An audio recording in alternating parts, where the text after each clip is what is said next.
all young quarterbacks are their own personalities, right? I mean, they all have different height, weight, measurement. They also have what beats inside and things of that nature that's different. But that said, a conversation in our league right now is based on a highly drafted quarterback from the SEC who won the Heisman Trophy, and Bryce Young, who's now been sat down by the Carolina Panthers. And the conversation about growing a quarterback is now front and center again. Are there any hard and fast rules or any sort of through line that you have here about nurturing a young quarterback and not putting too much on the plate, but pulling back, saying something? I'm wondering what it's like to be a head coach with this tug of war going on. Yeah, and it's my first time going through the whole process, as a head coach.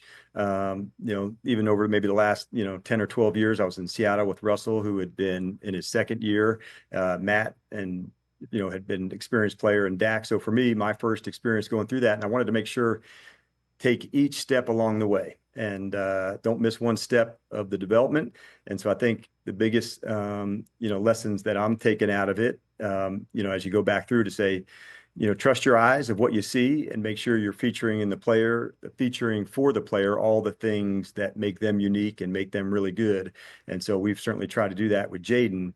But I think trust your eyes and make sure, you don't put the player in a spot where, the scheme's uncomfortable or the situation is. Just make sure they have a real readiness for the things they can absolutely go crush. And I think that's one of the real keys. So far, that's been my experience. Just wondering, have you asked any of your coaching colleagues who have been through it before for a 2 cents of advice? And if so, Yeah. You're willing to share who you've reached out to? I definitely, talked to Coach Carroll, through that, going with Russ on an early space.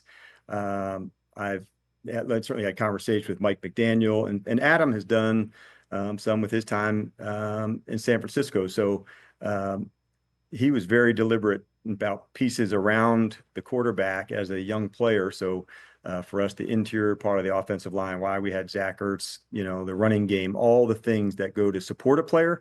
I thought Adam just nailed every bit of that, Rich, to say, let's make sure the running game, a tight end, the interior part of the offensive line, to make sure, the person was protected in that way. And so those are a few of the things before the player, was even here that we selected. We knew Jayden was the player that we wanted to take, but I thought Adam was very intentional about surrounding pieces around that player to make sure they would be set up for success when that time came, including signing a backup like Marcus Mariota to ensure that we were not going to be forced into something before a ball player was ready. And I thought that was great, intentional mindset by Adam, and I couldn't agree with him more on that. I love that you mentioned Coach Carroll, because I just remember how, Seattle had signed Matt Flynn, right? Correct.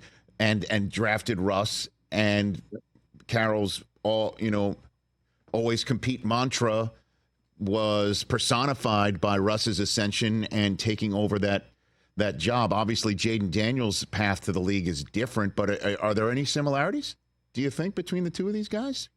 You know what the similarities were, and I wasn't there on that first lap with Russ on his very first year, but talking to Pete, the similarities were that you gave them some benchmarks and they competed to go get it. You gave them some more and they went after it again. And so that's what I felt from Jayden, from starting here, going through the offseason program into training camp. And so it was a lot of topics about, why aren't you naming him the starter already? It's like, and we're going to go through the process that we laid out. And I have full confidence that he'll get there, but let's go through the whole process. So 10 years from now, when another player comes in at another position, and why aren't you naming him starter? Let's say it's a receiver or whatever position, could be any position. Mm-hmm. So like, if Jayden Daniels went through it to go earn it, you can too. And I just think it's a fair way to go, and allows the player to grow, and you get to test him to see where he's at. And I think that's important in our league, Rich, to make sure if you're going into a locker room, a veteran player wants to know, can this guy help us win? And earning it and proving it, there's nothing better than that to establish that trust from the locker room. Catch the Rich Eisen Show every single day on the Roku Channel, 12 to 3 Eastern, for free.